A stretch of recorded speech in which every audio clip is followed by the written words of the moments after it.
So welcome to Getting Over Overwhelm, 10 top tools and 10 essential oils. I think on this particular topic around overwhelm and anxiety, we can take ourselves a little too seriously. And I think some of that, yes, I see curious nodding.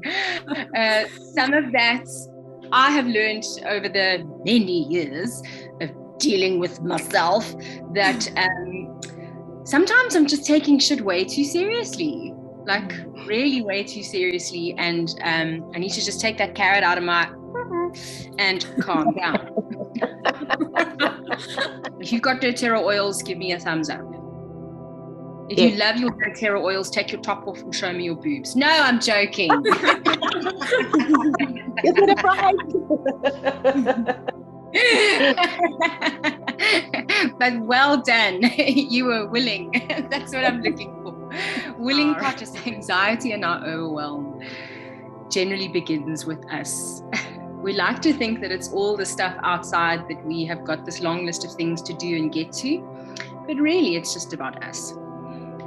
So yay! So hopefully you have at least, I'm going to turn my computer to show you. This is the array of oils that sit on my desk on any given day. Not to mention the ones in the bathroom and the bedroom. There's a whole stack next to the bed, if you know what I'm saying. Which is not part of our 10 tips for today, but I'm going to say it. Sex, guys. Sex. And sex doesn't need to be with a partner. It can be self-care, self-pleasure, self-love. So there are, and what I'm going to say up front is there are many ways to solve whatever problem you think you have. And I'm only focusing on 10 today. So right up front, I can tell you right now, there are many ways to address whatever it is you think you have in front of you. There is an answer. And we're going to start how I like to start everything, whether I'm meeting with someone very important or meeting with someone not so very important, and it's okay to say that, and how I start every single day. And this is your top 10, like this is your number one most important tool partnered with your oils. Shasta knows what it is. It's your breath. So what I'd love for you to do is to reach for your favorite oil, and it doesn't matter what it is right now. I'm going to get to which oils I use first thing in the morning. But what is the oil that you are drawn to most right now? And again, this is one of the things that we love about our doTERRA oils is, as I've said to a couple of you know, that one of the things that I love about these oils is that I feel that spirit, God, I'm not fussy about what label you give your God, and I'm not fussy if you don't have a God. But for me, my oils connect me to spirit almost instantly. And this is the second reason why we want to breathe. So using whatever oil is your favorite oil, I'm a breather. And again, I'll explain to you shortly why that's so important to me. And I'm going to use my jasmine oil. Apparently it's very highly sought after in the doTERRA, fancy. And I got some as a gift, and it's very special to me. So just applying in whichever way makes you feel happy. Allow the eyes to gently close. Make sure that you are sitting in a position that is going to allow you to lengthen into the spine and make room for your respiratory system, make room for your heart. And you are welcome to place one hand on your heart. Perhaps there's a sigh that needs to be had. We are looking at overwhelm and anxiety today. And when I come to myself, when I come to my mat, when I come to my God, when I come to this present moment, there is sometimes a release that needs to be had immediately through the breath.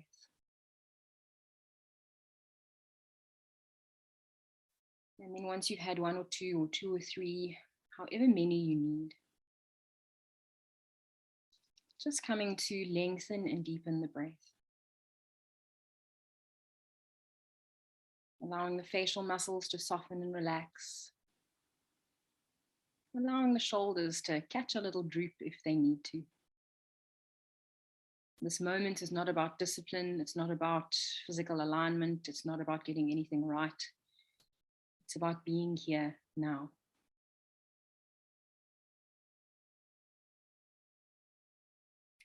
So be here with me now in the breath. Be here with me now in your heart.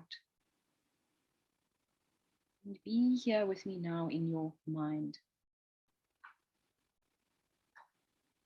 Long, slow inhale. Even longer, slower exhale.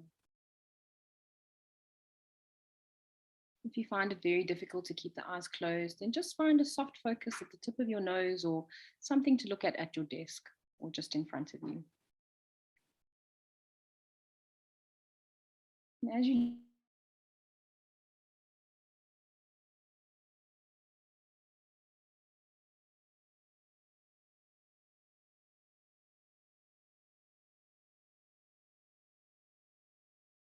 friends, this is science. There are specific neurons that are only found on the heart and on the brain. And this thing that we are doing right now is called heart-mind coherence.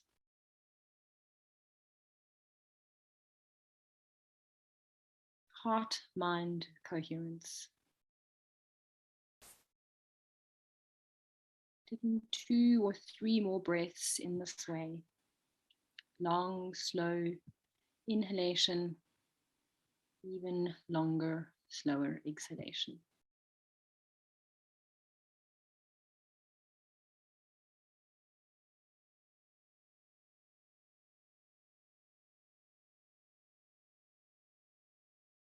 Long, slow inhalation,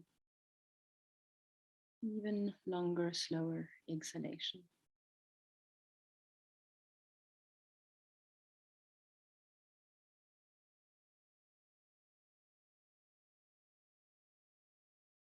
And last one. Long, slow inhalation, even longer, slower exhalation. And then with your next breath, bringing your hands up to prayer at the heart center. Rubbing the palms together. If you've still got some oils there, have a hit. And gently exhale, side out through the mouth as you allow the eyes to gently open.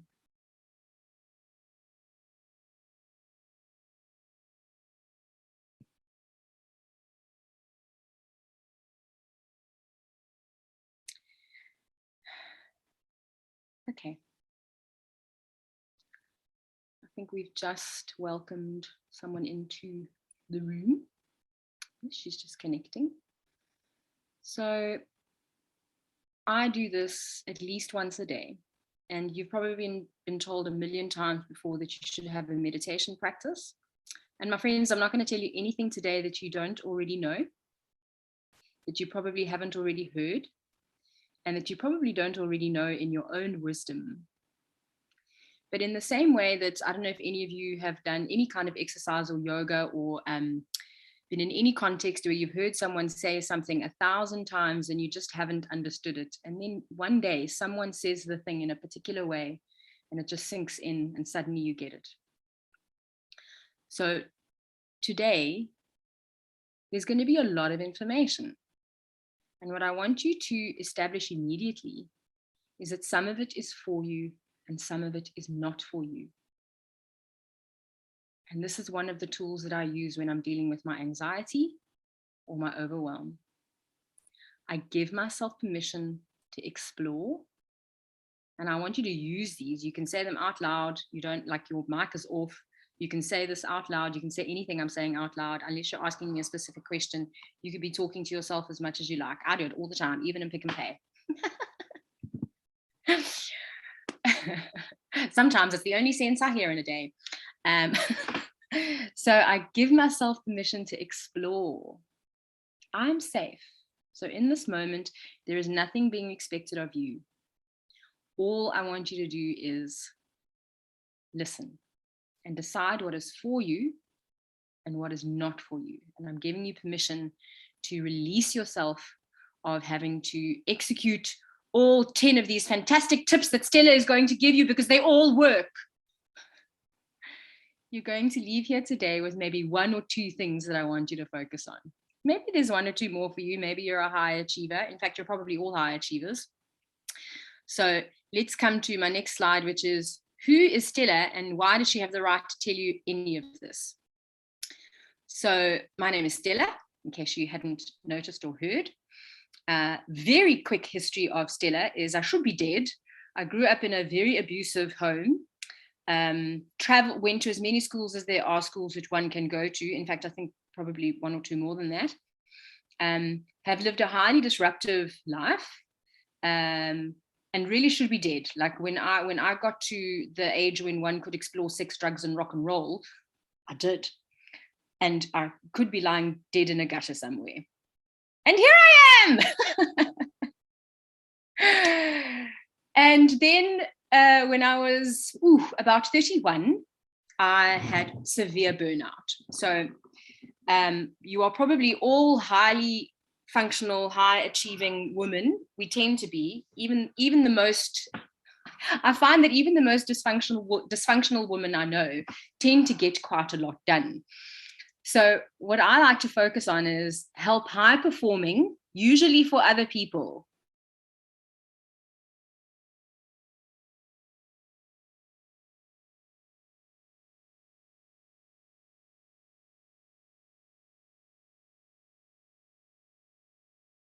align with their truth, their wisdom, their joy, and their purpose.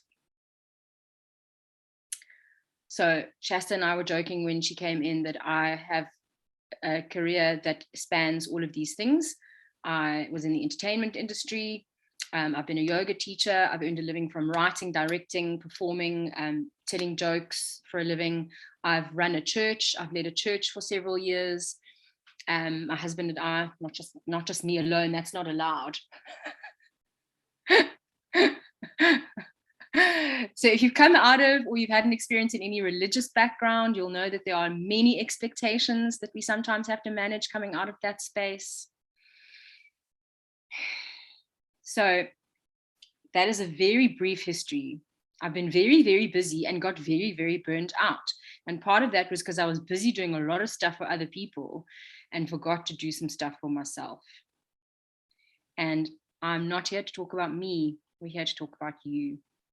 So suffice it to say, I survived when I could have been dead, and I've come out of it with some skills that I want to share. So I love this quote. So again, there is only 1 or 2 things that I want you to leave with today, feeling like this is for you. But what we all need to acknowledge, even when it comes to something like overwhelm and anxiety, is every positive choice in your life begins with a clear and unequivocal decision that you're going to either stop doing something or start doing something. It's one decision. And again, this is what trips us up when it comes to overwhelm and anxiety, is we are often trying to make 17 decisions all at once, but you only need to make one at a time. Which brings me to why I live in the Transkei. Slowing down is a core value for me. What are your core values? What is important to you? So these are some questions that we have for reflection. So you can write all of these questions down, and I can even send you this PDF, and you can take all the time in the world to deal with each question one at a time. So some questions for reflection. Where do I most feel overwhelmed or anxious in my life? Is it in my relationship? Is it in my work life?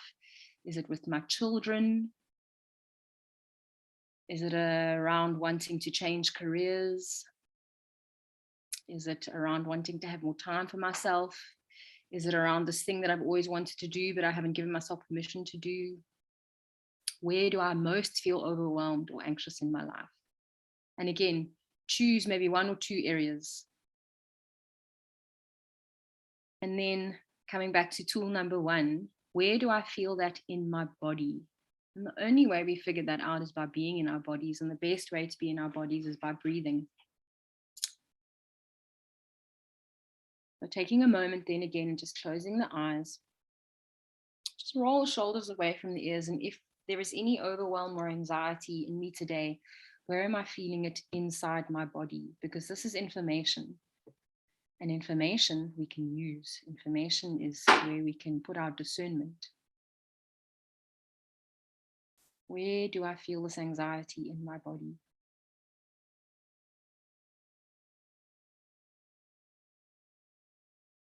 Because this tells us something. This is information, and we'll come to how we use that information a bit later.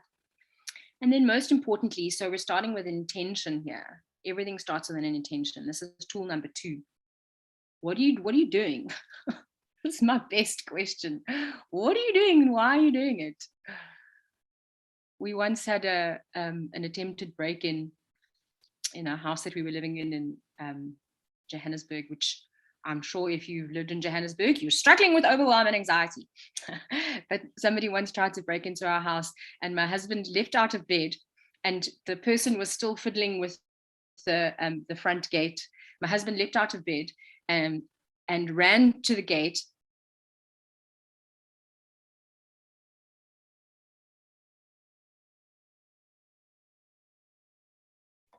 You stuck, we can't hear you.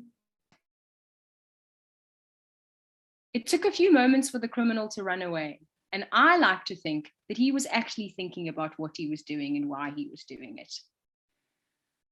Because many times, even things like breaking into homes and stealing things are simply things that we are doing because we're not really thinking about what we're doing and why we're doing it.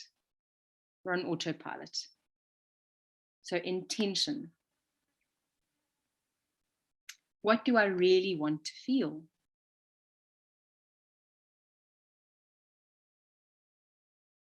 And how can I feel more of whatever that is today?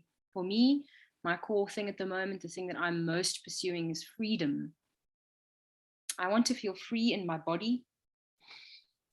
I want to feel free in the way that I think, which means that I don't have too much judgment. I give people room to have their opinions. I give people room to have a conversation with me. I want to have freedom in what I get to choose to have in my life. So freedom. But what do you want to feel? And then again, I give myself permission to explore. I'm safe.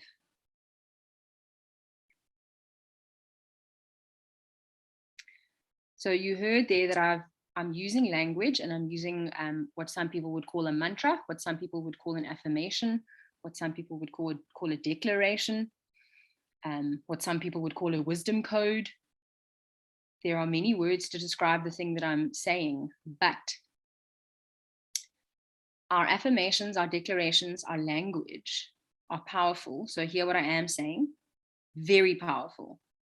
But they are only as powerful as we believe they are, and they're only as powerful as the feeling that they evoke within us. So in your physical body, and again, this is why it's important. So I'm going to come back to this a lot because this is the main jam. Heart and brain coherence. Aligning what you are feeling with what you are thinking is where our power lies. So we have to change the way that we feel about things, change the way that we think about some things. And my friends, again, you don't need to do it all. And yogic philosophy, what I love about yogic philosophy and yogic science, there are 2 schools of thought. One says if the body is healthy, then the mind and the spirit will be healthy. And the other says that if the mind and the spirit is healthy, then the body is healthy. So there is a lot of information out there, again, that feels very overwhelming when we're trying to sort our shit out. But what I want to give you permission to do today is it doesn't matter where you start. It doesn't matter whether you begin with how you think or whether you begin with how you feel. What matters is that you begin. because some of us are struggling with toxic thoughts and some of us are struggling with toxic bodies, and one affects the other. And again, this is why I do doTERRA. So if I were trying to convince you to enroll, which I don't have to, thank you, Jesus, we are multidimensional beings, right? And yogic philosophies are called koshas. We have layers, we have levels of being. One of those levels is our carbon body. And again, this is why our doTERRA essential oils work so well, because they are carbon lipids. Our bodies are able to absorb this information. Everything is information. Our bodies are able to absorb this information really easily and digest it and heal. So your carbon body is one thing that needs to be addressed when we are looking at our overwhelm and when we are looking at our anxiety. But more than that, we are dealing with our emotional body and our mental body as well. So again, it doesn't matter which route you enter through. What matters is that you enter. What matters is that you start with that one choice. Just choose one. So in your wisdom today, does it feel like your physical body needs a bit more attention? Are you burning on, are you running on empty? Do you need to support your immune system? Do you need to focus on nutrition and well-being physically? Because you're because again, the route that I got you through was burnout. For 9 months, I couldn't work for 9 months. I couch surfed for 9 months and relied on the goodness of friends. I had no medical aid. I was a struggling artist. And I had to address my physical body immediately before I could even begin to look at other stuff. But maybe you are the other way around. Maybe your physical body is doing all right, but yowzers, you're struggling with toxic thoughts. And you have some limiting beliefs. Your job sucks. Or your husband isn't washing the dishes. That's not my husband. My husband washes the dishes all the time. I'm very lucky. So when we are coming to this topic, we are not coming to look at one thing. We're looking at a whole variety of things. I give myself permission to explore, and I give myself permission to feel safe. There is no one solution, guys. When we're signing up for actually dealing with our anxiety and our overwhelm, there isn't one solution. And there isn't a solution that works there isn't a blanket solution. What worked for me isn't necessarily going to work for you. Again, you're going to look at everything that I'm saying today and you're going to walk away and make a choice about one or two things. However, this next one, I feel very strongly about. Compassion. Women like us, people like us, if you are very busy looking after people, and again, even the most dysfunctional women that I know tend to be looking after at least one other person. And we find it very hard to direct some of that compassion towards ourselves. There are lots of reasons for that, which we could literally talk about for an hour as well. But one of the most important tools that I've used in dealing with my compassion and lack thereof, my overwhelm and my anxiety, is to decide today to be kind to myself, no matter what. No matter how many deadlines I don't meet, no matter if I snap at my husband, no matter if I don't get the things done that I wanted to get done today, no matter if I collapse in a heap and decide that I actually can't cope with the world today and I'm going to spend the day in bed watching The Witcher season 3, Henry Cavill, hello. Anyway, even if you decide that you just fucking can't today and you need to stay in bed, do you start beating up on yourself immediately because of your lack of capacity? Not helpful. So compassion. Decide today to be kind to yourself, no matter how badly you behave and no matter how badly anyone else behaves either. I give myself permission to do what is true and good for me today. And again, we can talk about this topic forever. Yes, there is a time when going to binge watch The Witcher all day is toxic behavior. But there is also a day where it's necessary, where it's compassionate and kind. And again, this is the importance of, coming back to it, brain and heart coherence, because the same activity, the same tool on any given day can either be toxic or it can be helpful. So one of the other questions that I ask myself regularly, is this helping me or is this hindering me? Because the activity isn't the issue. So you may well need a day in bed, but a day in bed could also be avoiding. So the action itself, not bad, but why are you doing it? What's the intention? What's the motivation? And even if you catch yourself failing miserably at being a human being, so even if you are doing it out of toxicity, even if you are doing it because you just can't fucking cope today and you need to go and hide away from the world, it's okay. Because we don't do any better. And this is the question that I'm going to ask you. How is that working out for you?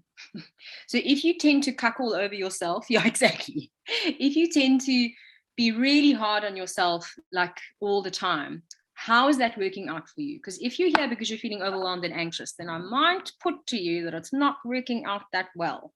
So one thing you might want to try is just being less of an asshole to yourself. And this may feel really difficult.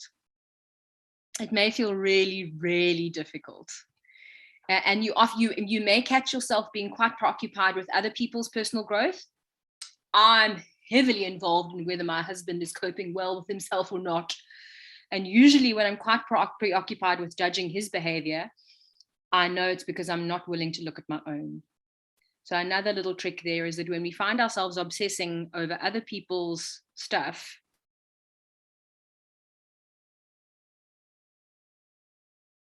can we stop that for a little bit? Pause, take 3 minutes to breathe, check in.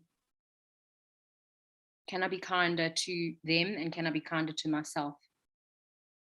Because treating myself like a precious object will make me strong. Woo.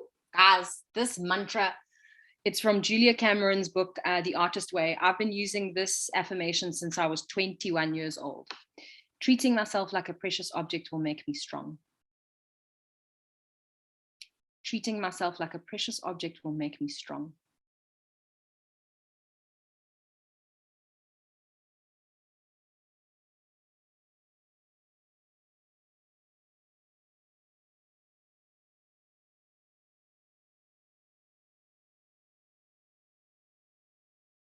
There's a huge movement in the world right now to slowing down, and there's good reason for it. Because we're gonna crash and burn. Slow down. And the name that we give this is self-care, awareness. I can't change what I can't see. So here's a tricky word, discipline. What does that bring up in you?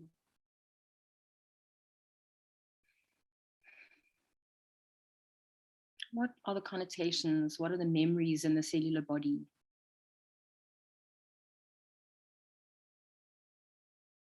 And I think, I don't know if I said it here.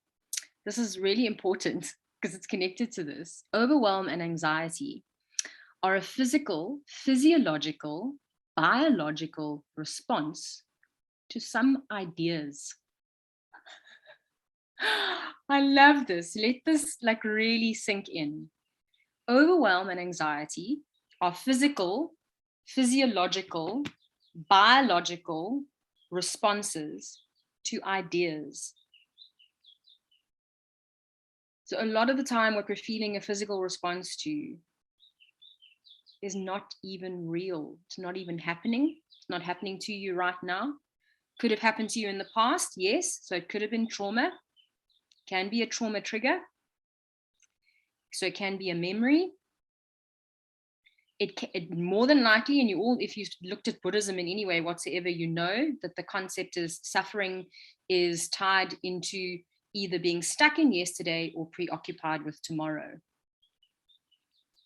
So again, this is not new information to you. But this really broke my brain when I actually understood this. And guys, I only understood this properly maybe about 2 years ago, and I'm 44. And I've been having a spiritual practice for many years, okay? Like many years. I can even speak like an Indian man. Only about 2 years ago did this concept really come home to me, that our anxiety and our overwhelm is a response to something that isn't even real. It's not actually happening. It's not happening to you right now. And if it did happen, it's time to let that go. It's time to let that go. So coming back to this word discipline, is there a response to that? Is there a feeling that rises up in you that says, that's my response to the word discipline? What? Can't tell me what to do. At the moment, I'm dealing with, I'm working through some teenage trauma. So my inner rebel is just raging right now. She's just desperate to get out and tell everyone to fuck off and to stop telling her what to do. So discipline. Yeah. Are you feeling me? And guys, again, like I learned this, discipline is one of our most valuable tools in self-care, because sometimes our programming, so that triggering, that trauma, that abuse, that information that you grew up with has taught you to live in a certain way and live out of a certain place. That place is real. That place resides within you. It's a place within you. We're multidimensional, remember? So your inner child, your inner teenager, your inner crone, you may not be conscious of her yet, but she exists. They all reside within you. That reality exists at some point in time. This is even, guys, I wish this was a woo-woo, but there's plenty of quantum mechanics and quantum theory that suggests that that time is not linear. You know that, surely. Time is not linear. Again, it's an idea. Our perception of it is related to the solar system and the sun and the moon and the days and whatnot. And we measure time in this way. But time in a linear concept is probably not an actual thing.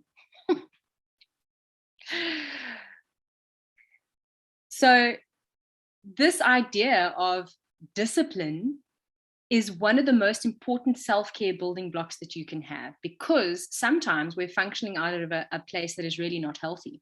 And I love the story that I love that is related to this is my good friend Lindy had been through a series of really dysfunctional, unpleasant relationships, as one does. And she sought help, which is very healthy. And so she was seeing a therapist, and her therapist said to her, Lindy, I'm afraid currently you seem to be attracted to really awful people. So let's just conduct an experiment. I give myself permission to explore. I'm safe. Let's conduct an experiment. Next time you're out, or next time you feel attracted to someone, don't do that. And look for the person in the room that is the complete opposite of what you feel attracted to. So whoever is in the same space as this person that you feel attracted to, go for the complete opposite of that and go and strike up a conversation. You know, no expectation. No one's expecting you to hook up and, you know, Netflix and chill with them. Just go and have a conversation with the person in the room that you feel least attracted to. And how that story ends is that Lindy has now been with Martin for, I think, nearly 5 years. And they are really, really happy. Part of this process is dismantling what you think, who you think you are, and who you think the world is, who you think God is, how you fit into this structure. You've learned some really dysfunctional habits. You've learned some really dysfunctional ways of being. And sometimes we don't even know this until we have a conversation with someone and they go, what the fuck are you talking about? I never do that. Who has not been in that conversation where you suddenly realize that everything that you think is normal is not? We've all had that one moment where we think that it's perfectly normal to whatever your case may be, I don't want to give you my examples. They're terrible. Woo! But we've all had that moment where we're like, shit, you mean there's something not normal about the way that I interact with the world? Which does what? It adds to this feeling that we already have of not fitting in, of not belonging, of not feeling okay, of feeling like there's something we need to change or fix that is not right about ourselves, which brings us right back to this issue of self-care and self-awareness. I can't change what I can't see. So if I don't know that something's a little bit off, I don't know what to do about it. But when we figured out that there is something that is a little bit off, the best tools that we have are discipline. And again, coming back to why this is important is if you are used to behaving in a way that is dysfunctional, you need to put practices into place that are going to support your behavior change. And in the beginning, that's going to feel difficult. It feels counterintuitive. It doesn't feel normal. It doesn't feel like you would do this. You've never done it before. And so putting these systems into place, one system at a time, again, anxiety and overwhelm means choosing one thing, not trying to overhaul your whole life. This is often where we fail. It's often where we hit a roadblock and then have these self-abusive cycles, because we try and fix everything. We try and go on it's fucking New Year's resolutions. What a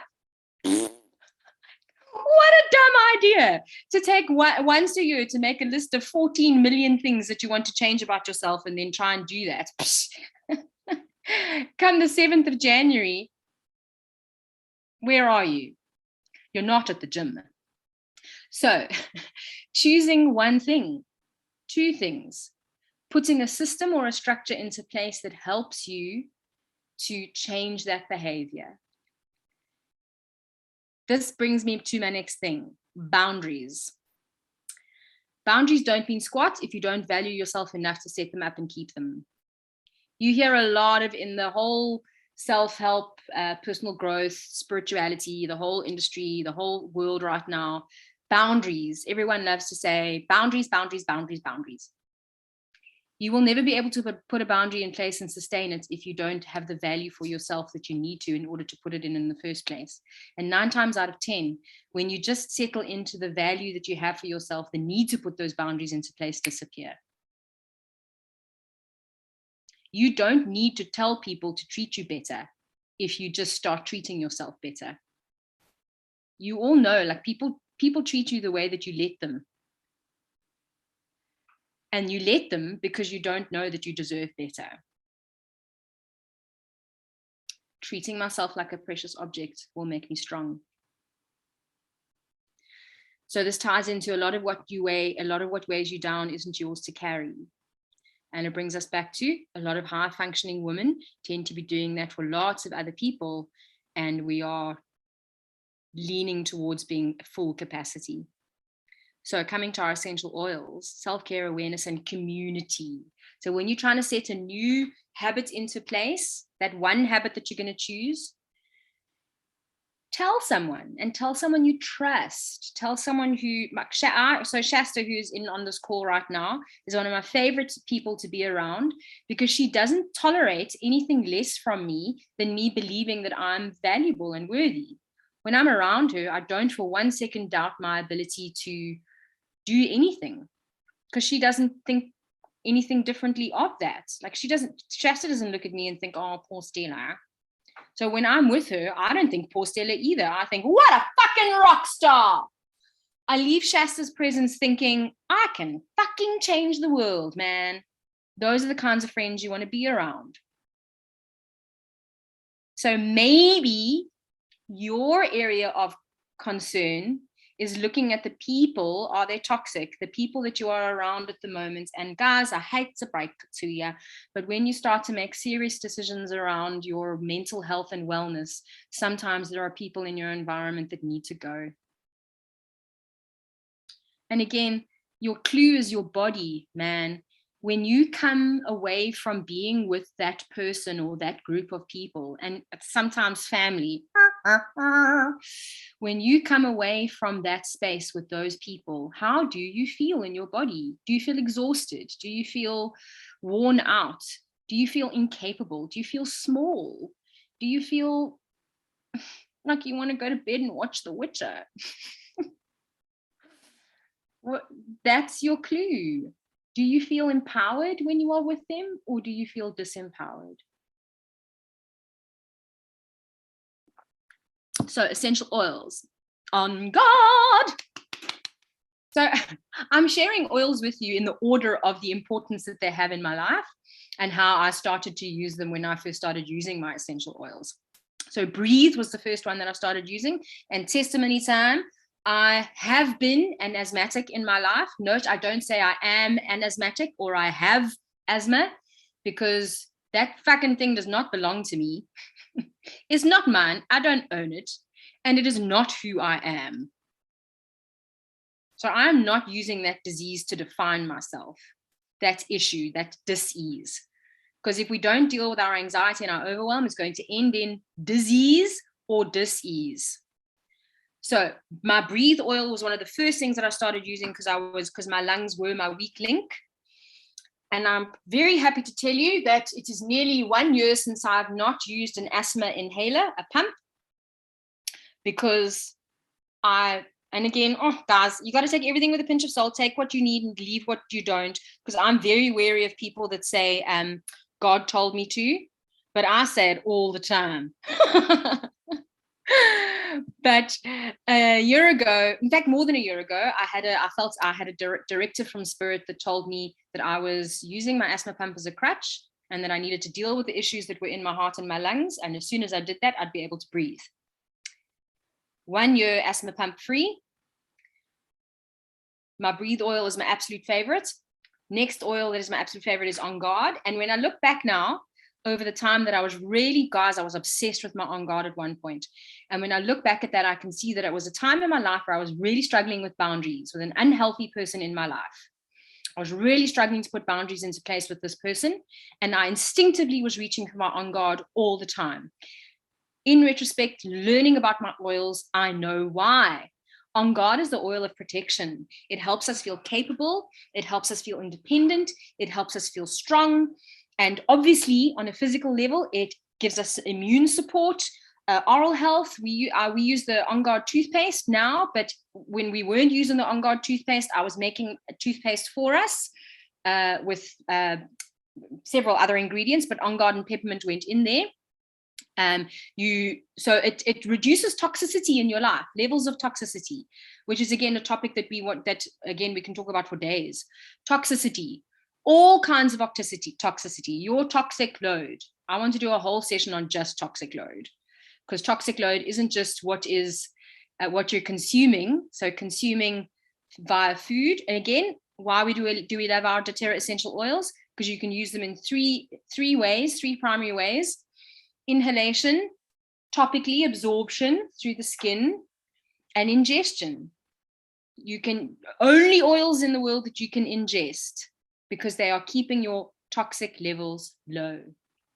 And then your lavender, oil of communication and calm, helps with self-awareness, helps you be able to express your truth, soothes, calms, relaxes, improves sleep.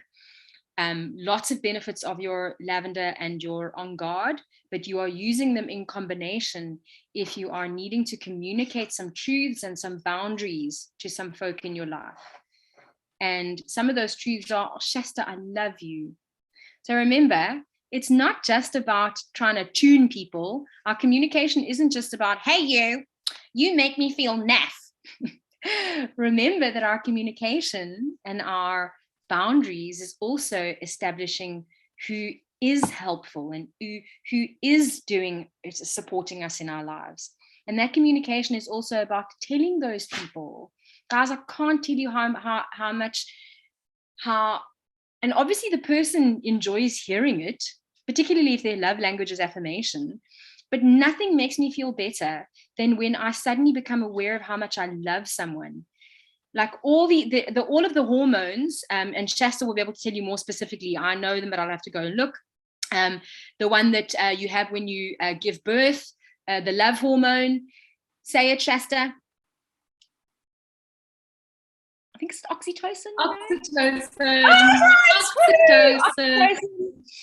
You want that. You want that love hormone in your body. It's going to help you with all of this. So the more we can remember who we love, who do you love? And who loves you? But like, actually, I find it more helpful to just focus on who I love. Who do I love? Because sometimes when we focus on who loves us, we start to shift into that space where we're looking for affirmation. And that starts to feel a bit needy. But when I'm just focusing on who I love and why I love them, and generally I love them because they're a joy to be around. I like to be around people who make me laugh. Again, laughter the best medicine. That's a saying for a reason. Again, hormones are being released there, endorphins. You want to be around people. You don't just want to be around people that make you laugh and make you feel good. You want to be around people that challenge you. And the people that challenge you are the people that you love and trust. You give specific people, this is key, you give specific people in your life permission to tune you. And when I say tune you, I mean ask you good questions in a healthy way.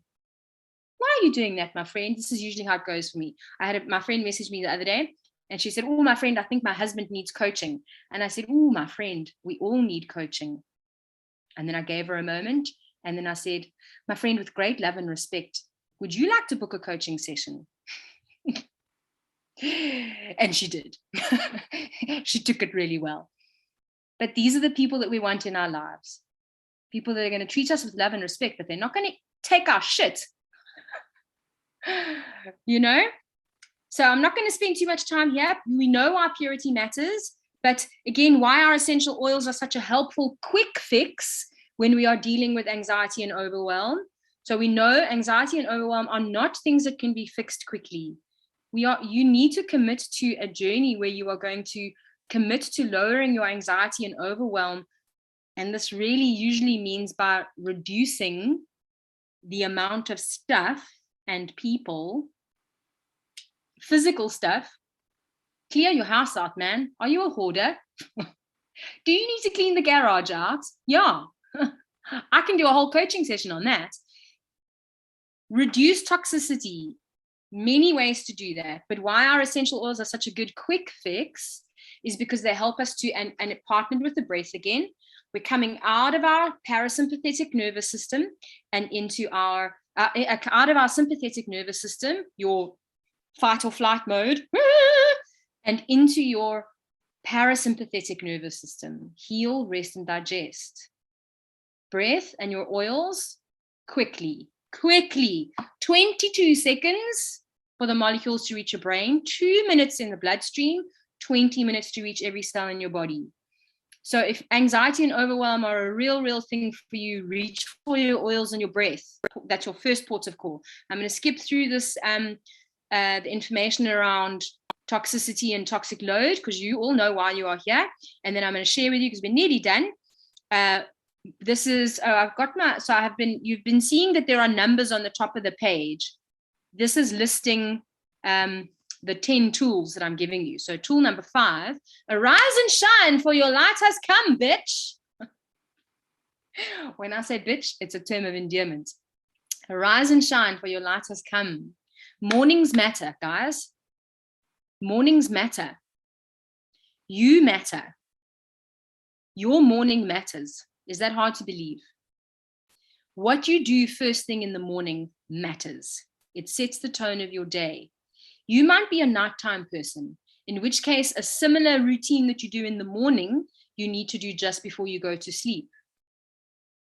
They both matter, but in terms of anxiety and overwhelm, how you're dealing with your day is established first thing in the morning. So first thing in the morning, I have my lemon and my Zen Jest in my first glass of water. It is, guys, I cannot begin to tell you again how important it was for me to make sure that my body, and again, what I didn't mention before and is science now, is that part of that mind and that heart and brain coherence is the gut, the heart, and the brain coherence. There are specific neurons, cells in the body that are only found in the gut, the heart, and the brain. You need more guts, guys. We need to listen to our guts. We need to have guts. When I say guts, I mean courage. Sometimes you need to screw your courage to the sticking post and make a decision. And your gut, again, that's your solar plexus, that's your third chakra. It's your powerhouse. It's your decision-making tool. your digestion, your digestive fires. And in Chinese medicine, the heart space, the element that goes with that is fire, which I think is very interesting. So when we're working with the gut and the heart, there are two philosophies that both say that fire is elementally important in those areas. So getting your digestive system sorted out, imperative. I don't know about you, but if I'm suffering with anxiety or overwhelm, my digestive system takes a knock. For me, I'll be very honest with you, vulnerability. For me, it's constipation. And you'll be pleased to know that I haven't suffered with that in a very, very, very, very, very, very long time.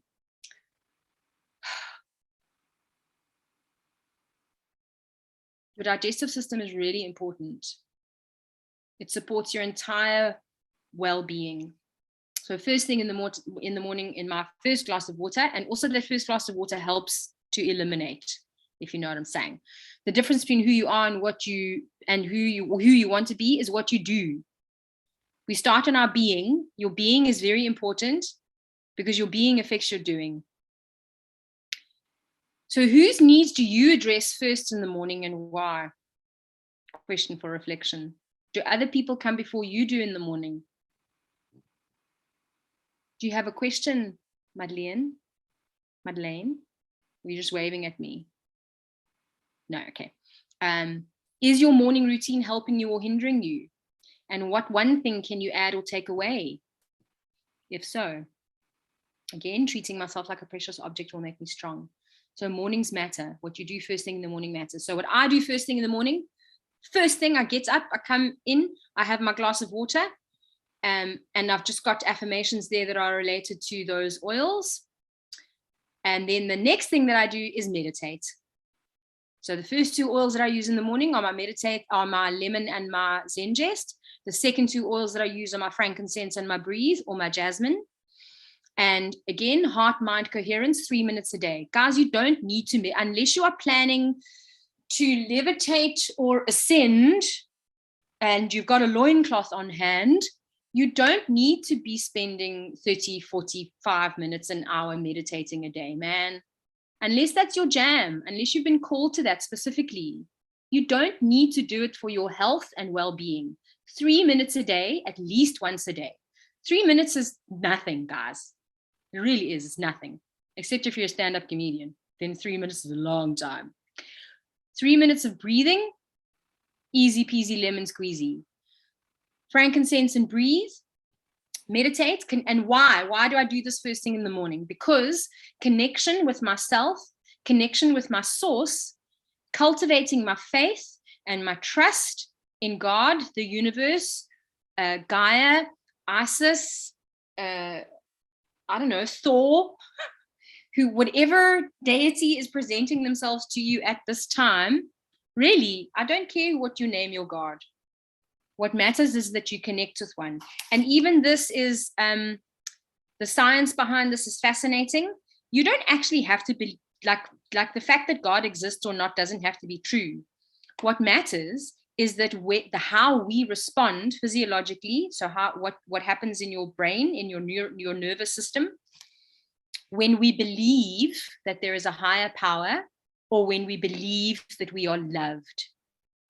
And so, as you heard me say earlier, so we started a little bit late. We're going to go a little bit late, but please feel free to drop off if you need to. I am recording. Part of the reason that this is so important to me is that I look back over my life very recently, when things were feeling quite constricted and a bit pear-shaped. I looked back over my life and I thought, when in my life have I functioned the best? When have I felt the healthiest? When have I felt the most productive? When have I felt the most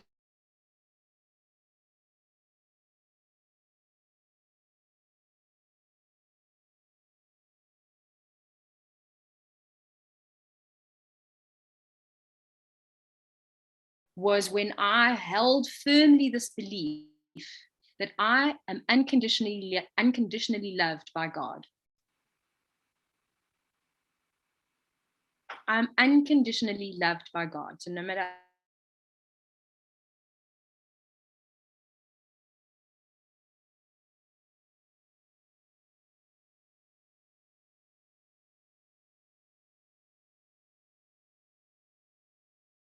loved, wholly and completely as I am. And this is why I meditate. This is why I spend this time first thing in the morning, connecting with my God, connecting with myself, connecting with source, so that I can cultivate my levels of faith and trust. Because there is a physiological response when I'm in this space. And again, it's about this gut, heart, mind coherence. When there is balance, when there is alignment, I function better and I feel better. So I've got a slide here about why frankincense: truth, enlightenment, discernment, wisdom. What you believe about yourself, your God, and your place in the world matters. This is one of the things about that is my next, number 8. So we're on 8 points. Reflection. How do you reflect? Journal, morning pages, structured spiritual practice. So for me, my morning, I have to have some time in my morning that is structured spiritual practice. I call it that, but you can call it anything. And all you really need to have in this space is a way to be present and reflect upon yourself. My oil of choice here is peppermint oil, and it goes in my first cup of coffee in the morning. So morning, get up, have my first glass of water, meditate. After I've meditated, I get up and I have my first cup of coffee. And then that cup of coffee is very important, that ritual to me. And then what I love about this is this little cup of coffee is a mini diffuser. I absolutely love this. Because the coffee is warm, the peppermint oil is evaporating. And so I sit with my cup of coffee, and again, I just breathe, man. Just breathe. Just breathe and reflect. And maybe I'm making some notes. Maybe I'm reading a book that is enlightening or interesting, and again, structured spiritual practice. So a lot of the time when we are trying to manage our levels of anxiety or overwhelm, all we actually need is structure. Part of the problem is that we don't have enough structure. We have too many things that we're trying to put into place. And again, the outer reflects the inner. So when there's too much stuff outside, it feels like there's not enough space inside. And our goal, my intention is that my internal landscape is larger than my external. Now, if you think about what that means, and if you think about the idea that we are infinite beings, and that this physical body is merely a casing, it's the hardware. I imagine myself being like Mary Poppins' handbag. You've seen Mary Poppins, right? Mary Poppins' handbag is bigger on the inside than it is on the outside. And she pulls whatever she needs out of that handbag, man. You've seen her. Whatever she needs comes out of that handbag. We are the same. Whatever I need is within me. And I need to cultivate my internal landscape, my internal garden, so that anything that I need, I have access to, because the outside cannot ever be bigger than the inside. Your outside it's not bigger. It's an idea. It's an illusion that the outside is bigger. Your inside is bigger than your outside. I'm not talking about your bum. Not talking about your belly. So a structured spiritual practice is necessary. Some spiritual practice is necessary. I love peppermint oil, oil of a buoyant heart, hope, strength, optimism, clarity. So again, for that space in the day where you're trying to organize yourself to set the tone for the day, my peppermint oil helps me to find clarity in my mental landscape, and it helps me with hope in my heart landscape. And peppermint is really good for the digestive system. It's in your Zengest. I listen and I hear guidance. And then part of this journal and this reflecting practice is, where am I under a spell? What lies am I believing? So again, some of our anxieties and overwhelm are rooted in something we are believing, a faulty belief system. And in order to figure that out, we need to take time to reflect. We need to figure out, where am I believing a lie? Cool. I'll send you the recording. No worries. Okay. Number 9, almost there. Move, bitch. You must move, preferably in nature But if you can't get to nature, don't worry. You've got doTERRA essential oils to help you. Your fast track to nature is your oils. If you can't get outside, if you can't get into the bush, if you can't go down to the beach, you've got your essential oils. If you can, do walk, yoga, swim, run. I'm not an advocate of running. I think people who want to long run marathons are mental. I don't understand. And again, for me, this is a yogic philosophy. Yogic philosophy says, and it's very counterintuitive to the Western approach. In the West, we are constantly being told that we need to speed up our metabolisms in order to burn fat and calories. If you weren't eating too many calories, you wouldn't have to burn so many calories. And if you're thinking about why you're eating so many calories, you're probably just trying to fill up Mary Poppins's handbag. And what we've just established is that you can't fill up Mary Poppins's handbag because your internal is larger than your external. So that's not going to work. That's never going to happen. Yogic philosophy says that in order to maintain longevity, if you imagine your body like a combustion engine, it's again our digestive system, your digestive fires. If we think about the fact that when we speed up the metabolism, you're making the engine rev higher, or maybe the gears are stuck, you are putting unnecessary wear and tear on the system.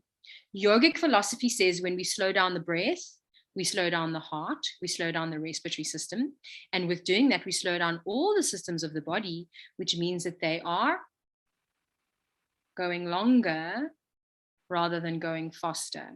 Again, pranayama. Pranayama simply means how we are, our expansion of life force. And that is what we are doing. When we slow down the breath, when we do this thing again, this heart-mind coherence, gut-mind-heart coherence, what we are doing is managing our energy, cognitive energy management. That's what I like to think of that I'm doing with my life. Cognitive energy management. You don't want to burn out your combustion engine. You actually want to slow things down. Again, because your system is going to last longer if you do. And then again, your breathe oil here. And I love this. Grief stored in the lungs was spot on for me energetically. As I said, when I had to deal with the stuff that was taking place energetically with me in my heart, it was grief. It was sadness. It was sadness. And once I started to acknowledge that sadness and breathe my way through that sadness and let that sadness go, and which means, again, acknowledging it, can't change what I don't see. I am sad about, and I give myself permission to let that go now. You'll breathe on your physical levels. I'm not going to go through that because you all know. I give myself permission to take up space. Such a good one, such a good affirmation. And then number 10, I acknowledge, release, and forgive. Your oregano and your deep blue. So that's all of the 10 oils in your starter, in your first kit. So you don't like doTERRA in terms of anxiety and overwhelm. doTERRA does like several amazing blends that you can go and look and buy. I use adaptive, clary calm, past tense is lovely, balance is lovely. So there's a whole variety of those oils, but you got it in your top 10 kits. You can manage your anxiety, you can manage your overwhelm with what you have. And again, this is really what it's all about, man. Anxiety and overwhelm is about stuff that you don't need. What do you not need in your life? What is your yes and what is your no? So oregano, oil of humility and non-attachment, and deep blue, oil of surrendering and pain. I won't go through how we use those. I use the oregano in my mouthwash. I make a mouthwash out of it, and I take it internally as well. Deep blue, you know how to use your deep blue. And then, so those are the 10 tools that I use every single day, and those are the 10 oils that I use every single day in my life to manage my. And like guys, like I'm not joking. Like I'm a person who I once went for this. Can't remember what it was called, but it was like a neurological brain feedback or something. And they attach nodes to your head and read your brain scans. And then the lady said to me after the thing, she showed me the stats, and she said to me, "Gosh, Stella, you suffer from unusually levels of anxiety. And I was like, bitch, tell me something I don't know. And then carried on telling me a whole bunch of other stuff, and then got to, wow, Stella, you have unusually high levels of creativity. She did not join the dots. Friends, if you are suffering from high levels of anxiety and overwhelm, it's because you are putting your high levels of creativity to the wrong use. You are a highly creative being. And the reason why you are feeling overwhelmed and anxious is because in you, you know that you are dealing with other people's problems, not your own. And that part of what you feel called to is to actually trim away the fat and get right down to the heart of it. So why were you here today? You are here to make a decision, a clear, unequivocal decision about something, one thing. You don't have to do all of the 10 things that I do. One area that you feel most called to, make a decision, one decision, to either stop or start. Because you are powerful. And I know this. I know that you are powerful. And because I've had this in my life as well, where I've complained about things that I just can't seem to get done. And then suddenly something incredible happens, something something happens. And I know I made that happen. I know I made that happen. So the question is, and put it over here, which this is one of my favorite things. Where I put my focus, I put my power. Where is your attention? Attention, intention. So once you figured out where your attention is,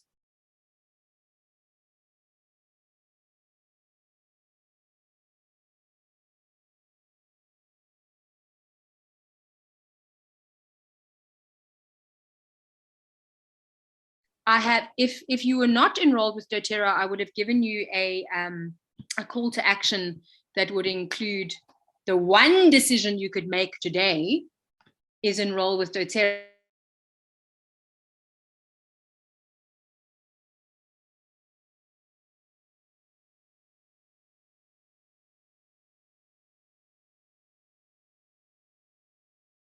My offer to you is I'm a life coach and I use these tools every day. And every single one of those 10 points that we discussed is a coaching topic all on its own, man. All on its own. You can pick any one of those to set as an intention for yourself to work through. So my area of passion is self-care, because your number one tool when it comes to anxiety and overwhelm is self-care. My go-to when I start feeling overwhelmed about anything is I stop. And I breathe. Stop and I breathe. And the reason why this doesn't feel like a big chunk it's not a big decision, because you only need to do it for 3 minutes. Again, part of the reason why we allow ourselves to get overwhelmed is because we think that we have to make a big choice about something. No, stop, breathe, breathe. And then after I've done that, depending on what is going on, I will then do a deliberately counterintuitive thing like go for a walk or a swim. So I still won't do the thing that is making me anxious or feel overwhelmed. I will walk away from that to-do list. And I will go and do something that I know is going to help me come out of fight or flight, and come into heal, rest, and digest, because I've been doing this long enough now to know that if I don't, whatever I'm trying to do, I'm going to do badly. Whatever thing I'm trying to get done, it's not going to be my best. And if you are anything remotely like I think you are, your heart is to serve people. Your heart is to love people. Your heart is to want to make their lives better. And there's nothing wrong with that. That is the point, guys. So I'm not talking to you about navel gazing. I'm not telling you that you're the most important person in the world. You are. But only in that, if you don't acknowledge that, you can't help anyone.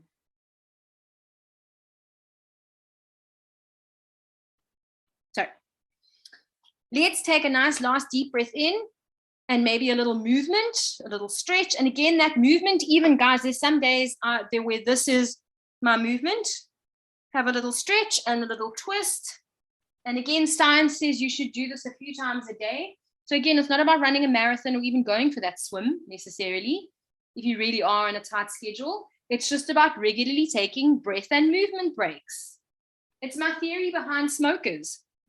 Smokers instinctively know, smokers know that going to go and have a cigarette really just means cutting yourself some fucking slack, man. I just got to go catch my breath. It's literally what it is. So you can legitimately give yourself a breath break, a breath and movement break. Put your hand on your heart. Treating myself like a precious object will make me strong. I give myself permission to explore. I am safe.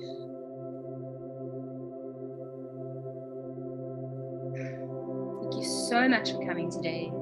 And it's not just that I'm thanking you to show up for coming to my class. It's thanking you to show up for yourselves. Good job, man.